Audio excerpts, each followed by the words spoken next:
फ़ज़ाइल क़ुरबानी। क़ुरबानी करना वाजिब है। रसूलुल्लाह सल्लल्लाहु अलैहि वसल्लम ने हिजरत के बाद हर साल क़ुरबानी फ़रमाई, किसी साल तर्क नहीं फ़रमाई।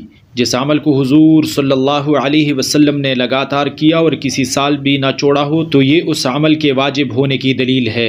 इलावाज़ी आप सल्लल्लाहु अलैहि वसल्लम ने क़ुरबानी न करने वालों पर वईद इरशाद फरमाई। हदीस पाक में बहुत से वईदें मिलती हैं। मसलन आप सल्लल्लाहु अलैहि वसल्लम का ये इरशाद कि जो क़ुरबानी ना करे वो हमारी ईदगाह में ना आए। इलावा अज़ी ख़ुद कुरान में बाज़ आयात से भी क़ुरबानी का वजूब साबित है।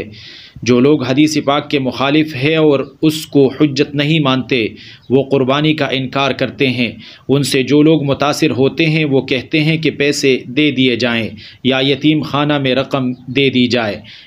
ये बिल्कुल गलत है, क्योंकि अमल की एक तो सूरत होती है, दूसरी हकीकत है।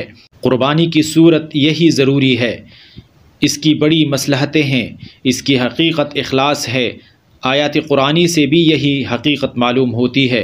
क़ुरबानी के बड़े फ़ज़ाइल हैं। रसूलुल्लाह सल्लल्लाहु अलैहि वसल्लम ने अपनी साहिबज़ादी हज़रत फ़ातिमा रज़ी अल्लाहु अन्हा से इरशाद फरमाया कि तुम अपनी क़ुरबानी ज़बह होते वक़्त मौजूद रहो, क्योंकि पहला क़तरा खून गिरने से पहले इंसान की मग़फ़िरत हो जाती है।